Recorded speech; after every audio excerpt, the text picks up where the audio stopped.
Good day, race fans, and welcome to the Intentional Wreck Podcast, the podcast made by race fans for race fans, from the casuals to the lifelong gearheads. My name is Jeff, and I'm here with my fellow host, Corey. Finn is not with us today.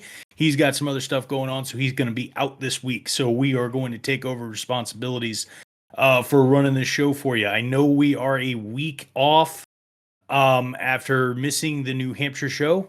We had some other stuff that was going on, so we decided to combine these into two tracks into one episode. So we'll be covering New Hampshire, covering Pocono, and then looking forward to Richmond, as Corey and I have an exciting weekend coming up. We are both going to the race, which was anticipated. I think we had mentioned that we were going to do that couple weeks before. ago. Yeah. Yeah, so we're both thoroughly excited, and we should hopefully be able to provide you some content on the socials from that. We both kind of saved up for a little while because we decided we didn't want to roast in the Richmond sun, and saved up for some for some pricey tickets on this one, just to kind of get a taste of how the other half lives out at the Richmond experience. So we wanted to try and deliver what that experience might look like to the rest of the fans. Corey, I know you're looking forward to it. You're excited about it. Is there anything that you're particularly feeling as we roll into this megasode, so to speak, covering two races on top of leading into a third? All right. Well, it'll be our first one, the first episode ever with no Finn, right? So you and I are kind of out on a limb a little bit here, trying to do our thing, but that's all right. I'd be remiss if I didn't thank our guy Josh here, helping us out a little bit of back end production, doing our recording for us, because me and Jeff, he's an OBS expert, and Jeff and I are a little bit of a novices. But looking back on these two races, and specifically to New Hampshire was exactly what I was kind of expecting it would be. I mean, I Jeff, you mentioned it earlier when we were just kind of kicking around ideas, but that was maybe the most dominant race performance that I have seen yet in my time as a NASCAR fan. Truex went out there and just smoked everyone. I think there was like maybe 30 laps or something like that he didn't lead the entire race. It was over 200 for sure. Yeah, I mean, I don't know if it was the most dominant, but it was definitely up there, because I'm almost positive I'm pretty sure I've seen Larson run almost wire to wire at least once or twice, and I've seen a couple other guys, particularly on some of the short tracks, basically gain some steam, get enough of a run to where they could go pit, do whatever the hell they wanted, and then find their way back up to the front and just run the race and control it the entire time. It doesn't happen as often now as it would have back in the day. This is some perspective that I know Finn would have been able to provide, maybe a little bit more. But if you were watching more of the vintage NASCAR, you kind of got this a lot more often, where you would have that best car that was on the track would get out there and start leading that race, and it was just a matter of who could keep up for second or third. And that would happen, kind of just a little bit more often than it does now. But I don't think that that's for the worse. I think it's fun to have more parity, to have more guys in the running towards the end, to get these more exciting finishes towards the end of the race, and have some just general more competition. But you also got to realize there's going to be times where somebody's just going to have a great day, and that's got to be commended. Yeah. Well, and I think too, I mean, our New Hampshire preview episode that we did a couple weeks ago, I know it was mentioned that in New Hampshire's race last year, there was only 13 cars on the lead lap at the end of the race. This year, that number was 27. So I think the field of this race was pretty competitive, right? At least more so competitive than it was in 2022. But man, it was just it was a no doubter it was just a wire to wire Truex domination. And I've been hearing on listening to other podcasts and talking to you and Finn, where that's how he wins races. That's how he wins races. It's like, well, damn it, if he was doing that all the time, then I truly have missed out on what is a phenomenal career, because that was damn impressive what he was doing up there in New Hampshire for sure. That's vintage Truex, man. I mean, the guy is. So you jumped in coming in towards the end of his, we don't know if it's towards the end of his career because he's left his status kind of in the air. But 2022 Martin Truex Jr. was an outlier compared to what, mid 2010s in the teens were for Martin Truex. There were a lot of points where I think like something that would be comparable to be what we saw from, say, Harvick a few years ago, what we saw Kyle Larson doing. I think it was about 2 years ago when he won his championship. Like, there's been a few years where it's pretty much that person versus everybody else. Right. And this is what Truex used to be, one of those guys where that was Yeah. the case. And I hesitate to say things like, "Oh, he used to be this and used to be that." I mean, he's out here doing just it being right that now. guy again. He's Yeah, doing it right now. exactly. I mean, But that leads me into something that I think is interesting about this season in general too, is that we are seeing some serious, like, we're seeing some fun stretches where you'll have one person that seems to do really well throughout the yeah. span of like a month. Yeah. And then they kind of fade a little bit, and then someone else has their shining light for Yeah. like a month, and then someone else comes out. Because I mean, look at what Christopher Bell is right now. Yeah. It's weird to say that somebody who is finishing, relatively is finishing in the top 10 almost, consistently, Right. even scratching top fives. It I know that I was looking at his stats the other day and I was like, wait a second, Bell's only won once? Yes. Because there was a point earlier this season where He it was felt like leading Bell. everything. Yeah, exactly. So it's been interesting to see how some of these guys have really like found their way to the top of the mountain, come down, and cooled down a little bit, and maybe rev themselves back up. So Well, this was another one, by the way. More rain, more rain for New Hampshire. This race took place on Monday. I just so Monday happened to, Martin. I just I happened to be off work, so I could actually like watch and enjoy the race that happened on Monday. And man, I gotta say, this rain stuff is crazy. So we ended up getting the Pocono race in without any rain issues, but man, that stretch there with Chicago and Atlanta and New Hampshire. It was just like, holy crap! Does the rain just know where the NASCAR race is happening? And that's twice, I believe, this year. Two of Martin Truex's wins have been on Monday, Dover and New Hampshire, where the races got postponed for rain and he messes around and just dominates on Monday. So it was, in my opinion, New Hampshire was, a good race. It was fun to watch, but it was pretty much of a no doubter from the start, and he damn near wire to wired that thing. Yeah, he was doing great. I mean, Martin's done that a couple of times. Denny used to also get Denny used to do pretty well on Mondays as well when races would get canceled and go over. So I had some high hopes when we went Yeah. in a rain delay in New Hampshire. So Yeah. but that didn't happen. But I ended up having a week later, and I'm joyed and excited and happy, but it tastes a little weird. I don't know how else to put Yeah. it. So So yeah, yeah. I'll set this up for our listeners and viewers here, Jeff. So I imagine we're gonna have a lot more to talk about with Pocono than we are with New Hampshire. Uh, Jeff's boy Denny gets the win at Pocono in some reasonably questionable fashion. And what are your thoughts on that whole thing, Jeff? What are your thoughts? This was kind of one of those circumstances where I'm excited. He gets the win. It's number 50. So there was extra to it. It was more Yeah. to cement that legacy. There was a lot more positive, and it came at Pocono. Pocono is Denny's track. Yep. Pocono has historically been where Denny dominates. That was Yes. his seventh win at Pocono. That was a place you can almost always count him to do that. And matter of fact, I would say last year could have been 7 if it Right. wasn't Well, for circumstances. the tape, Um, yeah, tape and incident. stickers and stuff like that. Yeah. Um, Yeah. but yeah, regardless, that was but the way that it happened there towards the end, it kind of left me with some just interesting feelings, I guess. I Yeah. mean, we can look back at our Kansas episode and I would have said something similar in the sense that I think Kyle would have raced him in a similar fashion. As a matter of fact, I'm pretty sure I said almost the same thing Yeah. at the end of our Kansas recap last time. But Yeah. There was just kind of something about this. I think it was more the post-race interview and the general saltiness that was happening there. And Yeah. I'm not going to say that regarding like the fans and stuff. Denny's going to get booed. Denny gets booed all the time. That is Right, something that right. happens. He's Yeah. not It is the funny. most liked driver out there. Yeah, exactly. I have a good It's chuckle out funny. of it on a regular basis.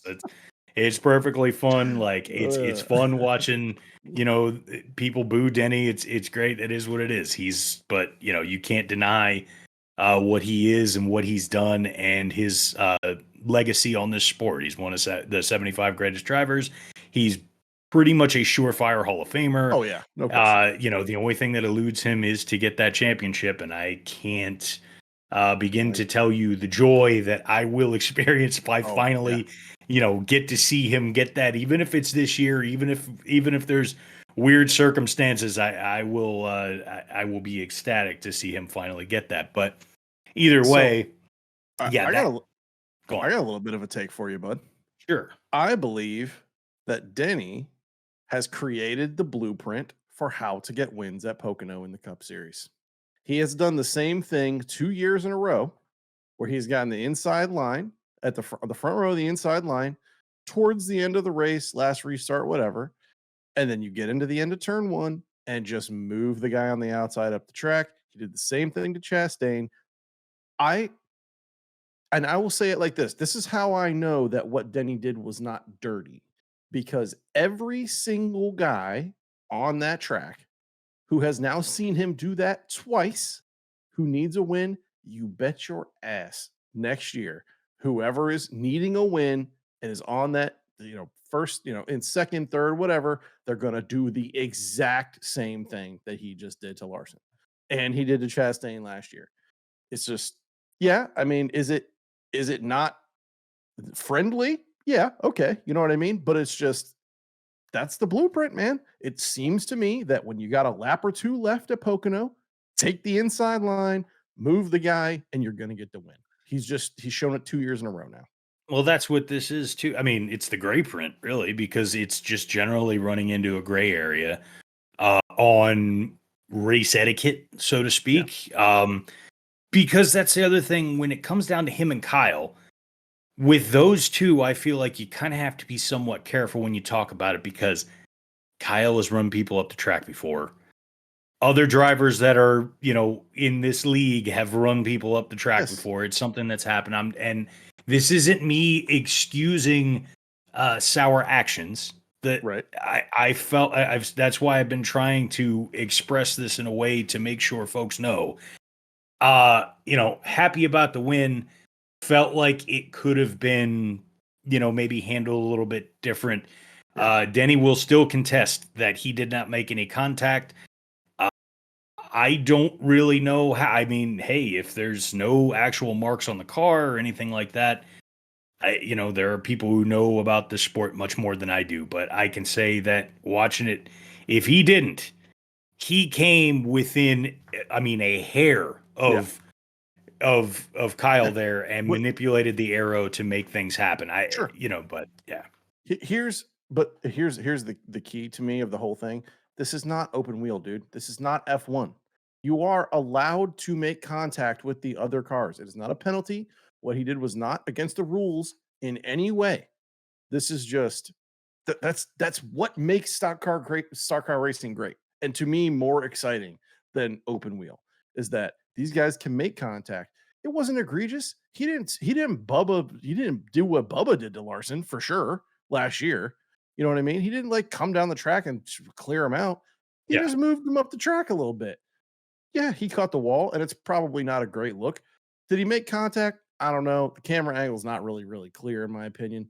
If he did make contact, it was nothing egregious. Like, that's to me the key. Like, he didn't slam into him, he just moved him a little. And that's well within the rules and something that these guys cannot get to this level without the ability to skillfully move another car, which is exactly what Denny did, in my opinion. Right? Wasn't wrong. It was just he just moved him out the way, and Larson got in the wall. It sucks for Larson. I understand why he's salty. The thing with Bowman, another Denny versus because I have in our notes here Denny versus Hendrick Motorsports, because it strikes again. It wasn't just the Larson thing. He had Right. another run in with Bowman. Bowman gets on the radio saying all kinds of not very nice things about Denny. I don't know, man. What is it? What is it with him and just the Hendrick, the Hendrick guys? I mean, I'm not sure. It's also there's stuff there. Like it's one of those things that this also gets a certain spotlight too, right? Because it's JGR and Hendrick, and Yes.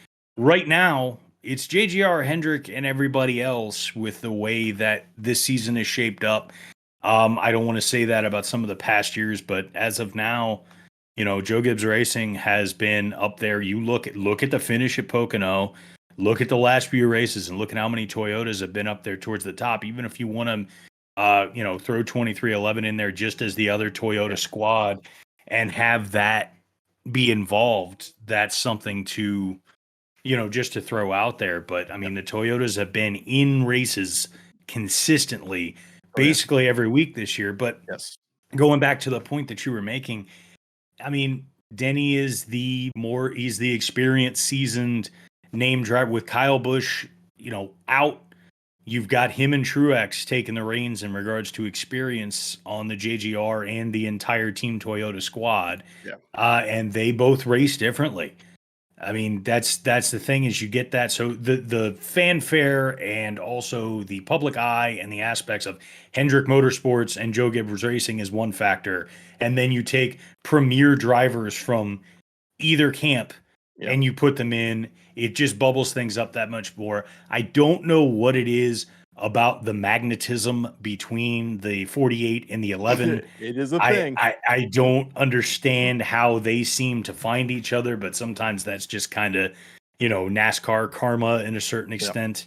For sure. That just happens. I don't think that there's a ton of bad blood between those two because, Bowman's had his run-ins as far as trying to make his way in and make contact and stuff like that. And also I could see Bowman's frustration because there's been multiple points this year where the few times that Bowman has the car to compete, he just doesn't get there. And just hasn't been in the running in the way that you would think that he should have, or what you would have expected out of this year. I mean, this is one of those things that I've expected a lot more out of Alex Bowman this year, and he just hasn't gotten there. And that's a combination of them just not giving him the car, and it's also just in a lot of cases it's the way he's been driving too. He has not put himself in positions to win, or if he's been in position to win, he hasn't taken that next step to get to a space where he has the opportunity to take the checker. It just hasn't happened. Well, and you can say the same about Chase Elliott. I mean, he hasn't been anywhere close. Like, I mean, I think he was flirting with the top 5, I think, at one point there at Pocono, but it was never he was never competitive. And you remember a couple weeks ago, I went on a moderate level rant about my guy Briscoe, and Yeah. Finn legit said that he would rather be a Briscoe fan than a Bowman fan right now. And I'm like, man, that is really not that is not a good sign for Alex Bowman. I would say if if you got Finn saying stuff like that. But I got a question for you here. Sure. Will and should Kyle Larson get suspended for running Denny into the wall under caution? Will he get suspended? Should he get suspended? I mean, I'm sure there's a rule that's specifically going to state, because I get as far as the caution thing. Yep. That's the part about it that gets me. Now, to that same point, at the timing that it happened, it's not like we were at a point in which we were at full slowdown, like everybody's down at the slowest speed and you're going and making this happen. He was cooling down and getting yourself at the regular pace that you were supposed to be at. And he made a statement. I mean, even me as a fan, I wasn't super steamed about that because I understood what was going on. But I also, it wouldn't surprise me if something happened from NASCAR. I don't think they're going to suspend Larson. I don't think he's missing race time. But I think they might fine him, or they might dock him something here and there. There may be something within a NASCAR statute that comes into play here for making contact under caution for the sake of keeping things even, simply because other people have done so and received penalties. Mm-hmm. You can't just not have a guy like Kyle Larson do something and not Sure. receive penalty. Yep. We've seen that happen with Hendrick in particular this year, where certain penalties have been levied and taken away. Mm-hmm. So I think NASCAR is going to be watching that a little more carefully. So they will likely be doing something. I don't think he's missing time on the track for it, though. Okay, so let me lay out a scenario for you. With that being said, you don't think he's going to miss time on the track. Let me lay out a scenario for you here that just kind of popped into my head. What if after that had happened and he kind of used Larson up a little bit, what if William Byron had driven up to the front and put Denny into the wall? Would they suspend to quote unquote defend his teammate? A guy who is in a race for the regular season championship, who has major playoff points on the line.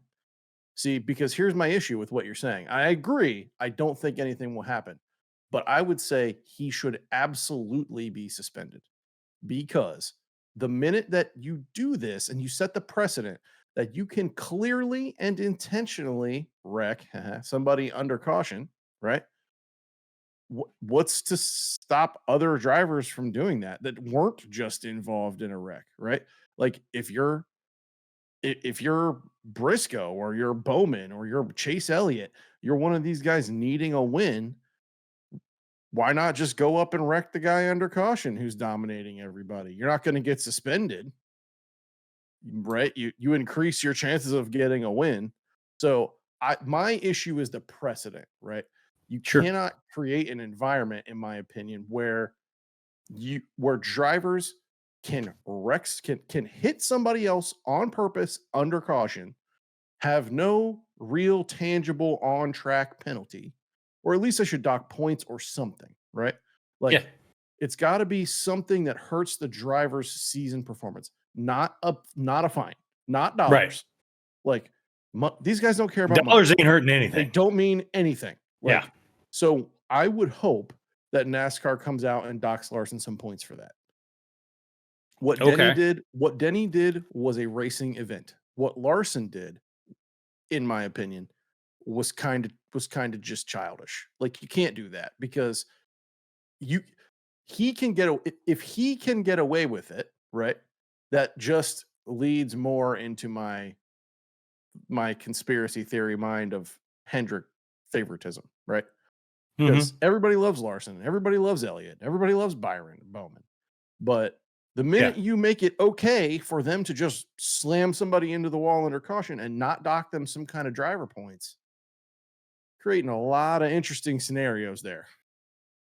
I guess maybe I should phrase this in a different way.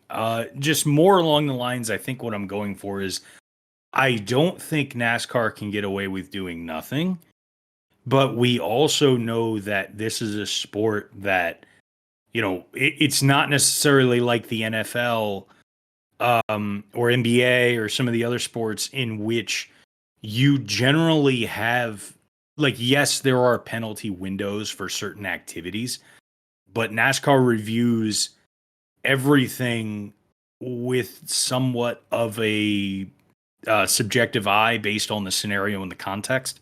Yeah. So it's, again, and if they can't do nothing. They can't do nothing.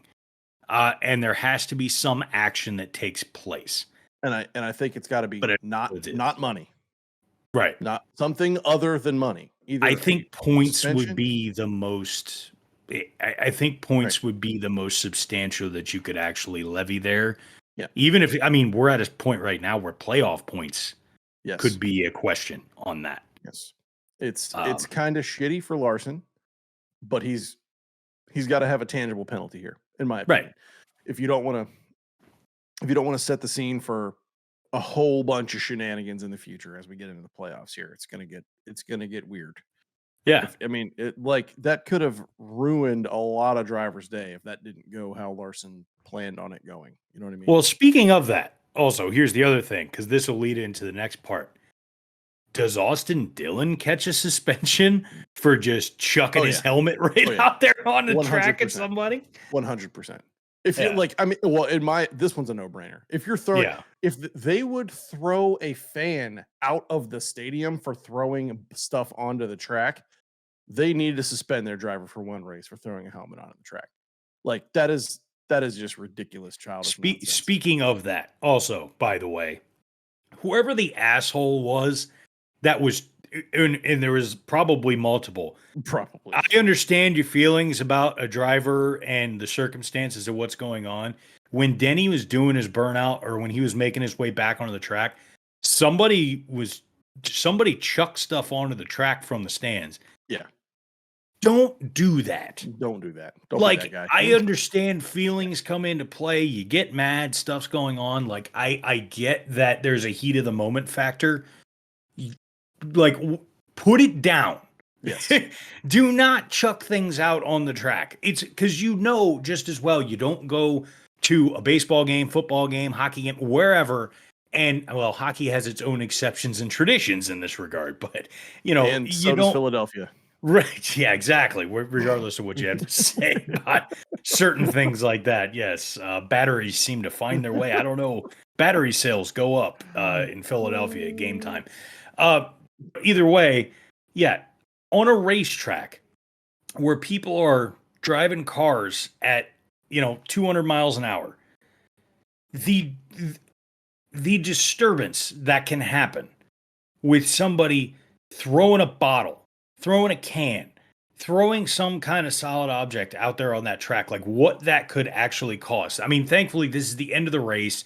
I'm sure that that's something that comes into play. But regardless, I really hope that NASCAR found that person. I hope that security got to that person. And I hope that they received the penalty that they deserve for that. Yeah. You can't do that.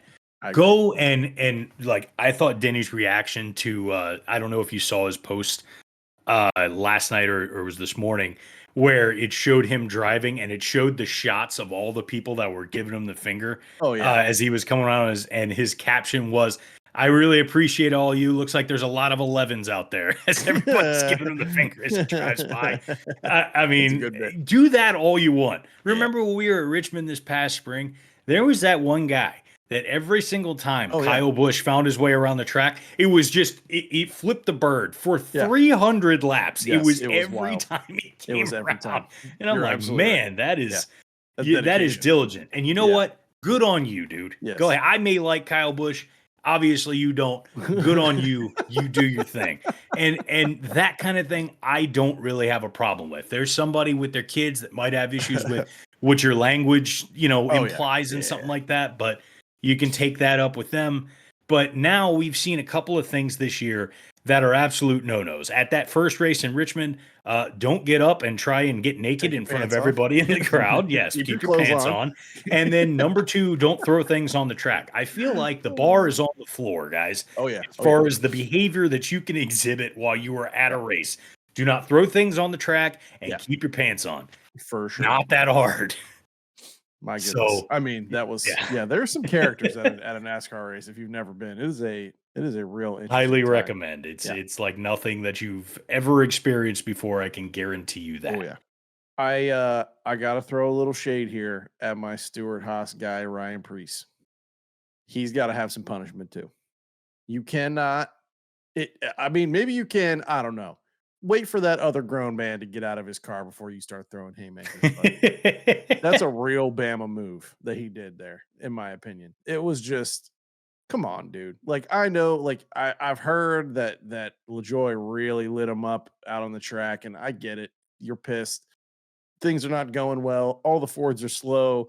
All the SHR cars are slow. You want to fight that grown man? You wait for him to get out of his car. Like, then you guys can just have at it all you want. That was a little bit of a cowardly move for me.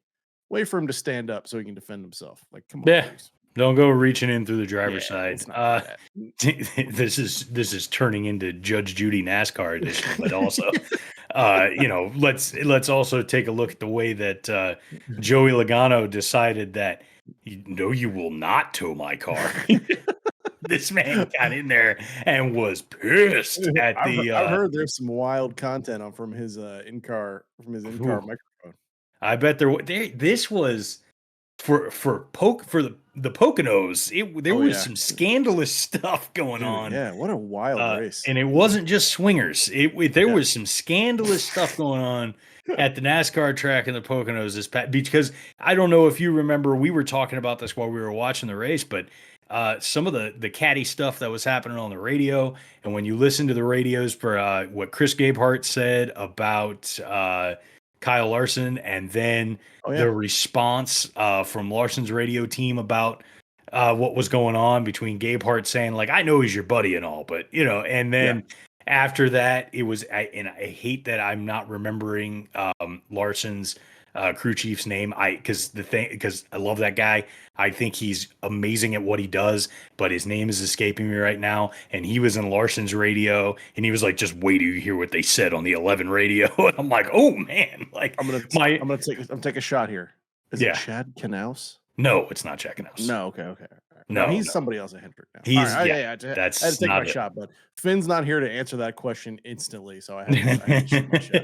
No, But yeah, I should know that the one. radio comms were hilarious, though. Yeah, this was Yeah, one sure. that you're gonna want to go back and watch that recap with all of the best of comms moments, because there's some nuggets in this race that were fun, and just to hear whatever Joey Logano would have had to say to the team that was trying to tow his beached car out of there, wow. But yeah, that was a moment. This very much felt like the old SNL when the guy's like, "This place has everything." There was a lot with Pocono. There was a lot. That's true. It was an exciting race. It was 100 miles shorter than last year.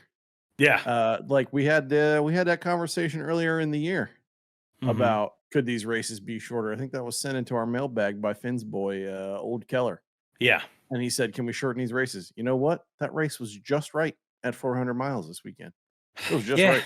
Now, I would be, thumping my chest and stomping my feet and saying, absolutely not. You have these long tracks. You let them go fast for, super long times. Yep. And I will sit there for 5 hours and enjoy every minute of it. But I would too. This was one of those times where I can say that the timing was just about right. So, who on me on this one? But at the same time, that was a good race. It was fun to watch. The only thing I would have said with some of it was just some of the passing just wasn't quite there. It's not as though there wasn't plenty of action. It wasn't as though there wasn't compelling stuff happening on the track, but could have dealt with a little bit more passing, could have dealt with a little more ability to get up on the leader. There were multiple times during that race that Clean Air, once again, basically just, propelled someone in a way that William Byron. Yeah, not William Byron. Surprisingly enough. It was a very interesting weekend for William Byron, because as soon as he got the lead, I was like, this dude is about to be leaving. This is his MO. And damn if he didn't get caught and passed in like 2 or 3 laps. Like quick. The arrow was big at this particular race. Aerodynamics played a lot, as it normally does at just about any long track at any point where it's hammered down throughout the majority of the race. But Pocono's different like that, because you have to lift at some weird times on some of these turns, especially when you have a straight up angle at the way that they do to get around at certain points of that track. It's a little bit different, but aerodynamics were huge during this one. It was interesting to see the way that people were trying to use that to their advantage. And I mean, it happened there at the end. It was part of those last few restarts, but I could have dealt with a little more passability, but all in all, Pocono was a good race. So that's going to bring us to Victory Lane. I unfortunately slipped up for this week and missed a couple of my picks. But Corey actually ran away with it, so he got his win. So therefore, he has the floor. And I have a feeling I know exactly what he's going to talk about. And it is a joyous occasion. So we need to start with which victory earned me this victory lane. Was it New Hampshire or Pocono, or both? Because it was both. All right. Let's do 2 in a row for your boy. So about damn time. Last week Thursday evening, about 4:30 p.m., there is a new owner of the Washington Commanders. The team that Jeff and I it's kind of poetic justice that Finn is not here right now. Jeff's dropping sound effects in chat. There's a new owner of the Washington Commanders. We don't have to say his name anymore, Jeff. We don't have to say it. I don't plan to say it in this entire victory lane. He doesn't deserve it, bro. We have a new ownership group for the team that I have loved for my entire life, led by Josh Harris. We got Magic Johnson. We got DC guys all over the place. They're going to take this thing in the right direction. It is, I feel, man, like a weight has been lifted off of my shoulders. This must be what it feels like to have your NASCAR driver win a championship, which I'll know someday if Chase Briscoe ever wins a race again in his career. But for the moment, man, it's such a great feeling, dude, to just know that this team that we have rooted for, that we have cheered for 30 years, they haven't won anything of any importance since 1991 when you and I were 4 years old. This is our Super Bowl, dude.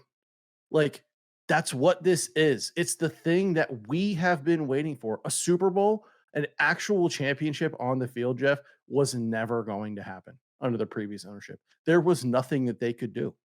It was futile. It was hopeless. There is hope now. That's it. That's all I've wanted. Just give me enough hope that success is possible. And for the first time in 20 years, when I have actually really cared, I feel like there's hope. It is an incredible feeling, man. Yeah, the witch is dead. It's Oh, my God. it's a glorious feeling. It kind of just feels like a weight off the shoulders. It's been slowly setting in, and it'll settle in even more as training camp comes in and there's less Tomorrow. circus stories. Yeah, it's just you always expect stories out of Ashburn. I'm actually considering going on Saturday just to go and catch camp and just kind of see what's going on. Supposed to be 101 degrees on Saturday. Yeah, I mean, I'm considering it. That doesn't mean that I'm going to subject myself to it, but considering it is a whole other story. But yeah, that's one of those kind of things that I don't know. I don't know if you've ever been to a fan appreciation day. Those are those were always fun, even under that jerk's tenure. Yep. There were times where you could ignore it and go to a fan appreciation day over in Ashburn, and it could still be a halfway decent time to go check some things out. But yeah, that it's a glorious feeling. I'm incredibly excited. I'm glad to see. I mean, the bar's on the floor, right? Yeah. I've said this now twice at different times, but my God, yes, how it's hard to not be excellent if you're Josh Harris. The goal is just don't perpetuate sexual assault taking place in your building. Yeah, that's create a fairly low bar, dude. Don't create an atmosphere that is completely hostile for all women to work there. Yes. Firstly, don't commit some of the worst, most egregious hostile environment crimes that you could in one office. So again, super low bar. But then also let's try not having your stadium pour shit water on its fans, literal sewage. Let's try not having pieces of your stadium collapse with your fans onto other teams' players. Let's try. Yeah, I know, right? Like the list would go on. Try not to sue somebody's grandma, just all kinds of just things that tiny, small, insignificant people do to make themselves feel better. Just don't do that and you'll be fine. So yeah, the bar is low, happiness is high, morale is at a all-time high in the entire DMV when it comes to watching our football team play. So yeah, I can go back to the stadium with a certain level of excitement in a way that I felt like I haven't been able to in a very long time. Yeah. That home opener is going to be a banger, bud. I can't. I'm excited. Yeah, I am very, very excited for that one. But But that's it. That's yeah, victory lane. Hey, he's gone. We're yes, good. ding I, dong, the witch is I will dead. say one more thing. I can't take credit for this because it's probably the most salient point that I've heard anyone make. I'm a huge fan of JP Finley, who's a local reporter here in DC. For you guys that don't know, for the football team, he said something so cogent and smart that I thought was it just bears repeating. It felt when Dan Snyder bought the team. Oh, damn it, I said it. If it felt like when the old owner bought the team, that him buying the team was the culmination of his career, of his life, right? It feels with this new ownership group like buying the team is a step on the path to winning a championship. Yeah, That's how it feels different to me.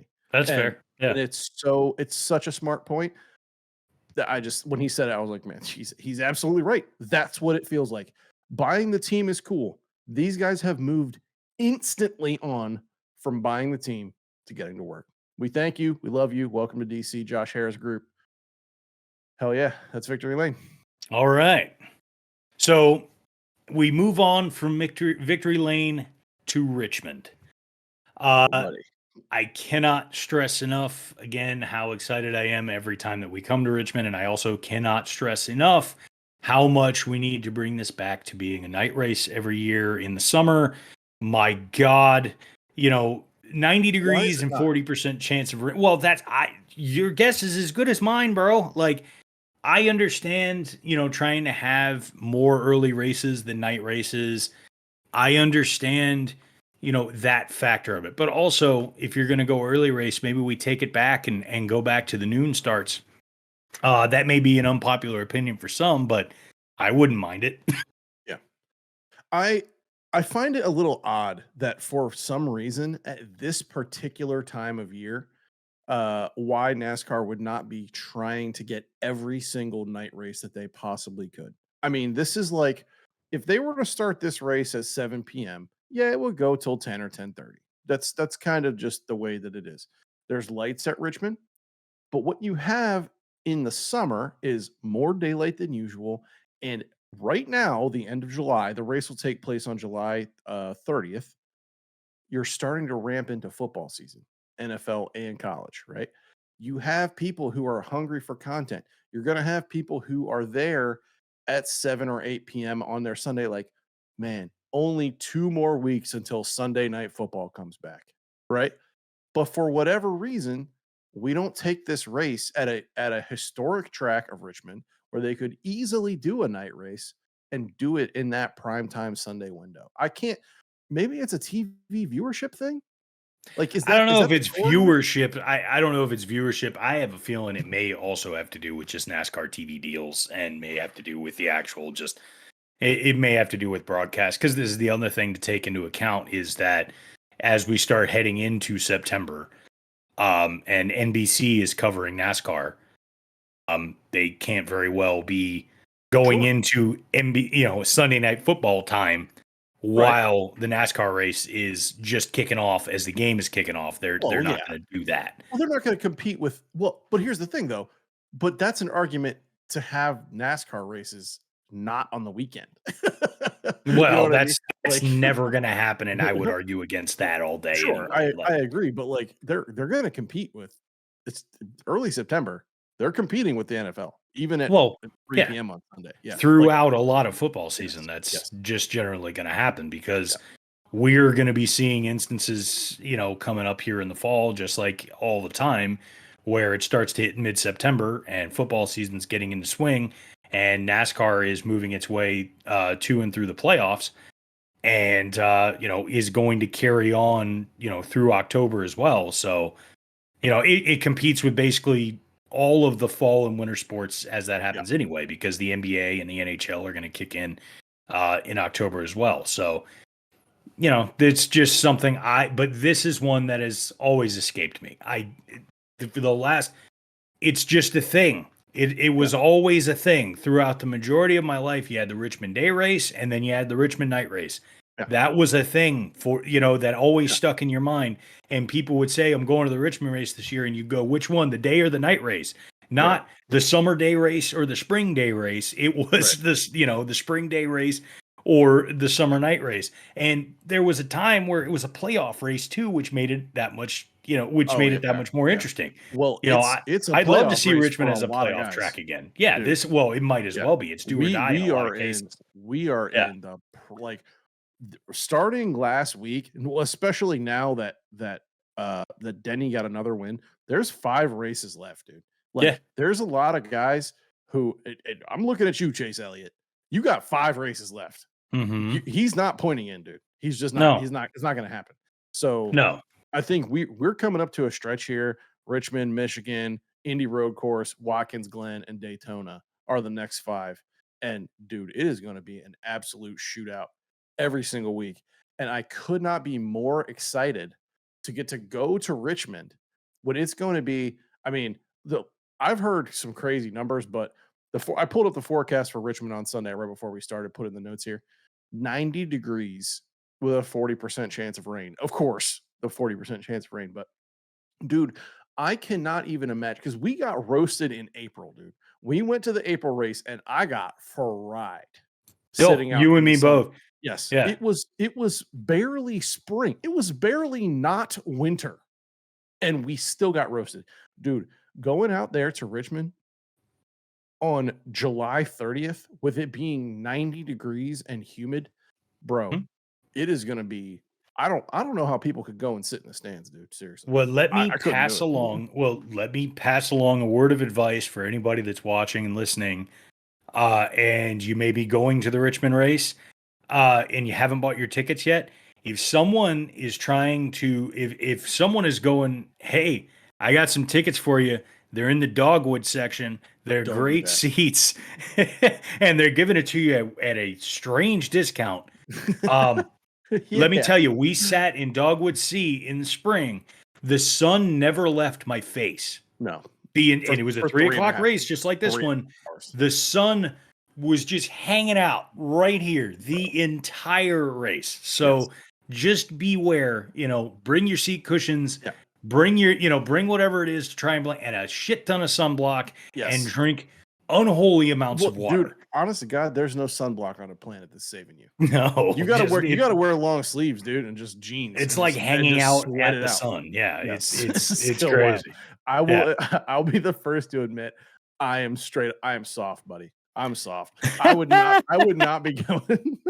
I don't think either of us are going to this race if we're not doing it in the air conditioning. That And was I'm part of it, spoiled. though. Yeah. So, just a little background for everybody else. Corey and I planned this one out for months. I mean, we were planning this one out in January of this year. Yes. We were already talking about that because it's expensive to do this, but we sprung for tickets in a suite because it's a few $100 if you're going to do it. And we were just like, all right, like it's going to be July 30th this year, and it's a day Yeah. race again. And I was the first one to say, like, dude, I am not trying to sit out there. And it No. cemented it even more after the April race. I was like, I will start It stacking can't be, money now dude. Yes. to get the tickets to go and be in a climate controlled Yes. atmosphere. And I don't care, like, hate on me, call me soft, whatever I'm anybody else soft. wants to as a Yeah. Oh, as yeah. a listener, that's fine. I will sit in my air conditioning ivory tower Yes. that I saved my money for to get, and I will sit down here and take all of your criticisms from up there while sipping on a cold beverage and Yeah. not And we sweating my ass off. get garage passes. I'm kind of Yes, pumped about that because you we've should been to be. Richmond twice now, or at least I have been to Richmond twice. We went to Victory Lane the first time we were Yeah. there after the race, which was one of the coolest experiences of your life, I have to imagine. And Uh-huh. when Jeff got his picture taken on Victory Lane with his boy Denny Hamlin in 2022. But dude, I'm just looking forward to going and walking around and just like seeing the sights, man. Like I've loved being a spectator. I want to go get up close and personal with some stuff. Now I will tell you, if it's 90 degrees and raining, I'm probably not going to spend a whole bunch of time out there walking around the infield area, but definitely enough to go, check out some Stewart Haas cars and see if I can get a picture with Briscoe. Well, That's that's something also, like, so for the listeners out there, we definitely plan on trying to get some pictures, hopefully get some video clips here and there of some of the cool stuff that we get a chance to see. I'm planning on getting getting a couple photos of the spread because I'm curious to Oh, yeah. see what the spread's going to look like Well, up you can't there find where it the other online. half lives for a little while. And We you looked, know, dude. You can't find it. no, they Dude, they we spent hours. NASCAR is very cryptic about some Yes. things, or at least like information is just not Yes. readily available about certain things. And yeah, and maybe it's just because, this is a venue that is hosting, two major weekends a year and then everything else. So, they don't have to quite put the same polish on the website in regards to some of the information that you need to get there. I know I had to call the ticket office to get information about what was the status on doing charcoal because the Richmond parking lot is a lot of gravel and grass, a lot of grass lots over there in Richmond. So I was a little curious and wanted to make sure I wasn't going to get in there and fire up some charcoal and have somebody turn me away. Yes, it's NASCAR, so it's thoroughly doubtful that someone's going to do that.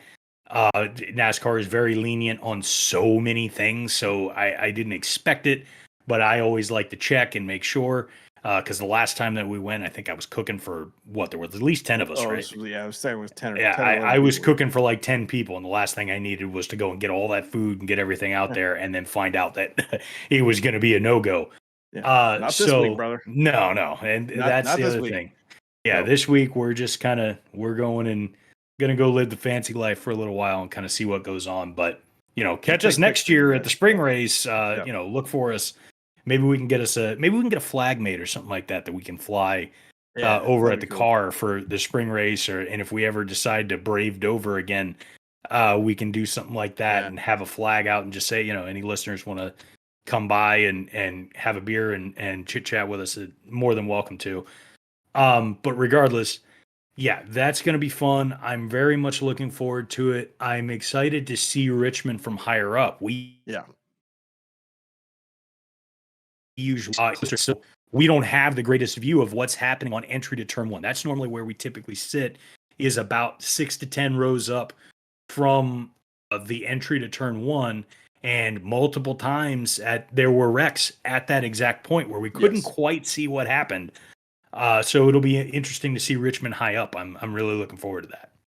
Yeah, I'm interested to see what the view is going to be Mhm. from the suite because it's still in the same corner. It's still in turn one. Yeah, So where we're sitting. So it's the Dogwood Suites. Yeah. yes, yeah. So hopefully being a little bit higher up, we'll have a better view.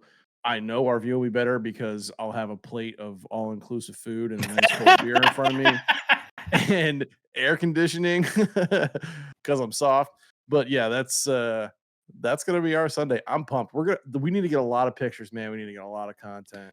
Yeah. Try to get some cool stuff for the people and get it out there to them because this is an experience that honestly, man, like it's kind of humbling and you got to really appreciate moments and days like this because this is something that not a lot of people really have the luxury of. Oh, Of getting to do. absolutely. Yeah. Well, it's So that, and it's also just a matter of, I mean, you, we've been sports fans our entire oh yeah. lives. I know, and I've spent more time at sporting events sitting in the cheap seats, Oh yeah. for Dues that. paid. It's always a blessing to go and get the spot. It's always a highlight, big moment when you get to sit in the baller seats. Because I can, what Nats Park. I think I've sat in the Diamond Club one time, Yeah. because I got lucky because someone had tickets there. I at FedEx Field. I've been on the club level, I don't know, 2 or 3 times. And usually it's because there was, something else, I got an invite, someone had a corporate ticket, or, Yeah. you get a buddy that's got a spot up there or something like that. Capital One Arena, I've still never I've been in a gone box club for a level. Caps game. That was cool. Yeah. You see, I've Yeah, never done that. Yeah, that was cool. DC United, I mean, I just don't, because I like to hang out down in the supporters section with all my friends. It's just, I mean, I'll go to Audi Field and go sit up there at some point. It's fine, but I can't. Soccer is not soccer without getting out there and jumping and screaming and singing and throwing beer and doing all kinds of fun stuff. That's my, Yep. It's just not the same without that kind of experience. But yeah, so let's to take away from our experience here and let's start talking about the actual race itself. and what we're looking at leading into the actual race and get into our predictions. This is going to be interesting to see how things shape up, because you had mentioned before the playoff battles that and the implications that lead into this race. Chase Elliott, that seat is obviously super hot. If we look at the standings right now, as far as people that are on the bubble, it's close. Right now, Michael McDowell holds the 16th spot. He holds the last playoff spot. You have 5 open spots that could be done with wins, or possibility of pointing in, depending on if we get new winners over these next few races. Yep. So right now on the bubble, you have Michael McDowell sitting on the edge, AJ Allmendinger knocking on his door, and then Bubba Wallace sitting at 15, Daniel Suarez sitting at 18, and Ty Gibbs knocking in at 19, Alex Bowman knocking on the door at 20. Yeah. I don't need to go super far out other than to point out that Chase Elliott's sitting at 21, and at 21, he's 46 points out from the playoffs, and that is almost 20 more than anybody else that is up in front of him. So, I mean, what is this going to, what is this? He's double where Ty Gibbs is at right now. So, as far as that's concerned, that does bring me to wonder. I mean, Chase has to win to get in at this point, right? Like, I don't think he's pointing in unless he has some extremely, like, perfectly curated top 5 back to back type races. And everybody else around him in the standings fails miserably. That's the other thing. It's like, it's not just that he's got to do good. It's that he needs specific guys to do bad also. Yeah. So I think, he's by no means are his chances dashed, right? We've got 2 road courses left, which he's, known for being fairly good at. Indy Road Course and Watkins Glen. He can win either of those pretty easily. And anybody can win at Daytona, as I have come to learn, as we came to learn at the 500 this year with Mr. Spinhouse. So I don't think his chances are done. I don't think it happens this weekend. This is not like what comes to mind when I think of a Chase Elliott type track, Richmond, that is. But yeah, I mean, there's a lot of guys who, I think there's 4 or 5 drivers who won a race last year who still haven't won one this year. Briscoe, Suarez, Bowman, a couple other guys come to mind, but time is running out, man. These races are going to get real spicy real quick. And I think with Richmond, what you get with a race in Richmond at 3:00 p.m.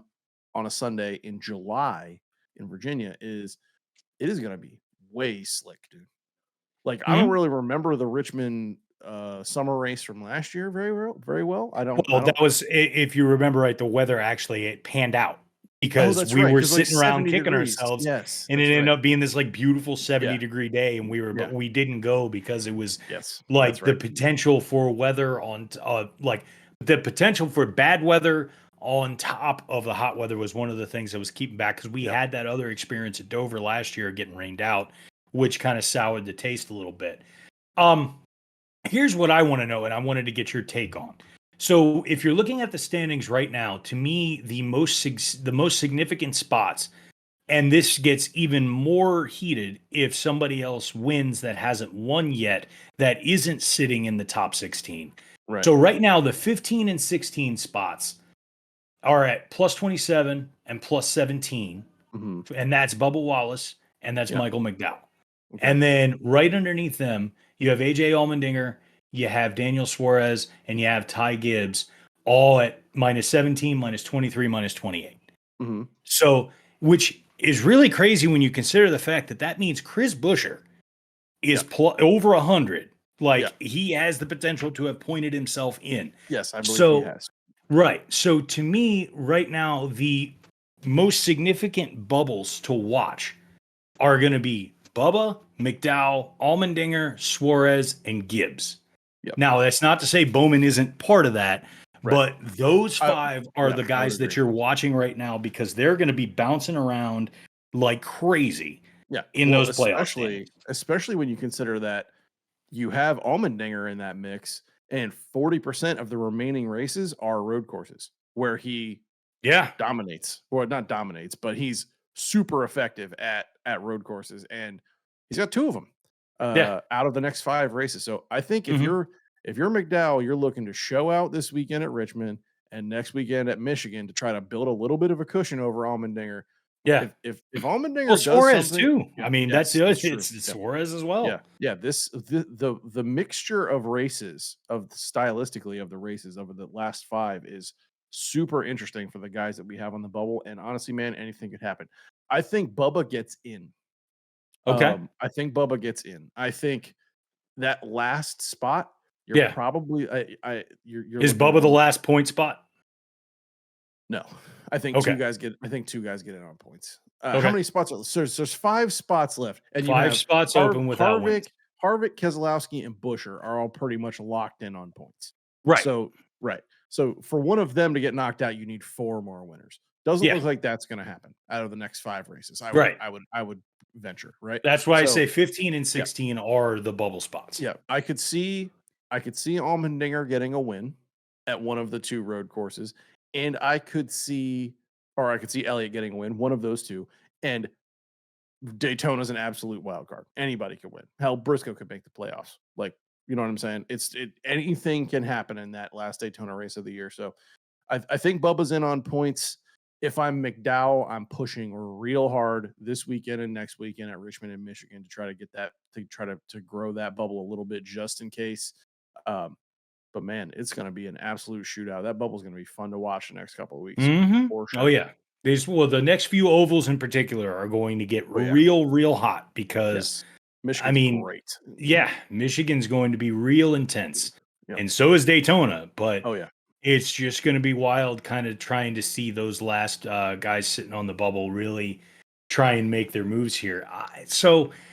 Yeah, I'm curious to see, like you mentioned Allmendinger at the road, Suarez on road courses, what McDowell can do to try and hold 16. Ty Gibbs, man, Yeah, what a like showing.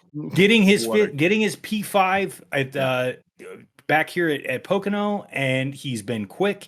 He's in the running. He's Oh, within yeah. 28 points of possibly trying to creep his way into the playoffs. Ty Gibbs might, find a way to earn himself a What a great playoff story. spot if he What a great keeps story that going. would be. That would be Hey, wild, man. I'm telling you, right? Hot tip: put that guy in your fantasy lineup for this weekend. Yeah. Watch out. Mhm. He's not my pick to win the race, but I'm telling you, Ty Gibbs is on the come up. He's going to be a problem for a long time. Yeah, Oh yeah, absolutely. for sure. Yeah. Well, with that being the case, let's make our predictions before we head out of here. What are you thinking? Let's let you go first. Who do you think wins here at Richmond on Sunday? Well, actually, let's let our boy Finn go first Yep, in yep, honor yep. of him not being here. We Let's texted pour one Finn out for earlier. Finn. What you got? He couldn't be with us. Finn is taking the ultimate no brainer pick and taking Truex this weekend. I think that's yeah, sure. I mean, he could take the lead and then lead 250 laps, and I wouldn't be surprised. Right. So that would not shock me. All right. So there you go. One of us is probably going to take Truex every single week because he's got a shot to win every single week. But Right. Finn's got him this week. I will take a guy who's been quick lately, hasn't won a race lately. But I think this could be the week. Tyler Reddick. He's coming off of the shenanigans with Austin Dillon last weekend, getting a helmet thrown at him, having his name in the news for not such a good reason. I think all the Toyotas would be strong. It will be strong. He this was week, quick in the spring race, too. yes, and as they tend to be here at Richmond, the Toyotas just seemed, and they've been just killing it lately anyway. Yeah. So, I mean, take your pick, man. I was waffling back and forth between Chris Bell and Tyler Reddick, but I'll take Reddick. It's going to Okay. be hot and slippery. There you go. Well, that's yeah. I think that's just as good a pick as any. I'm gonna make a pick, and this may be surprising or it may not, but I'm gonna pick Mr. James Dennis Allen Hamlin Oh, no to kidding. get his redemption and not get pit road speeding penalties Oh. and take his crown at Richmond and hopefully give me an opportunity to go see him down victory lane again. Well, Uh, you better this- hope that Larson's nowhere near him on the last lap because he's getting yeeted if he does. Oh no, I have full confidence Kyle Larson will be near him at the end because I have a feeling that, and I personally think that Denny Hamlin and Kyle Larson will be within the top 5 down here towards the end of this race. I mean, that's going to be what it is. Larson doesn't always run Richmond great, but he ran Richmond very well and put on a hell of a show in spring. So, they've got something there for this year. So fully possible that he gets in there and does something. But yeah, I'm going to pick Denny to go back to back and, take his Richmond crown there and get his third win on the season and try and stack up some playoff points to get up there with the Byrons and Truexes of the world when it comes down to it. It would be real nice. So we'll see how that'll pan out. But yeah, with that, I think that's going to do it for us this week. Please make sure you check us out on YouTube, Spotify, and iHeartRadio under the name Intentional Rec. Like, share, subscribe, tell all of your friends. If you're going to be in Richmond this week, you see our faces and you see us down near the garages and you kind of see us down hanging out with people and stuff like that. Come say hi, shake hands, come talk some racing. But also when it comes to the show, please like, share, subscribe, tell everybody. Also look for us on Twitter at intwreckpod. That's at INTWRECKPOD. I plan to upload our shenanigans to the Twitter. God, I sound like an old geezer. To the Twitter. I plan on uploading our shenanigans to our Twitter page this week as we take in the high life at Richmond. So yeah, please check that out. It should be fun. We should have some good content on deck for you. But yeah, other than thank you to our boy Josh Young for doing the recording this yes, week. Well. Thank you, awesome. Producer thank Josh, kicking in, coming in clutch, giving us an hour and a half of his time on a Tuesday evening. Appreciate you, bro. Very, very much appreciated. But yeah, let's take it out. That's the end. Adios. Later, y'all.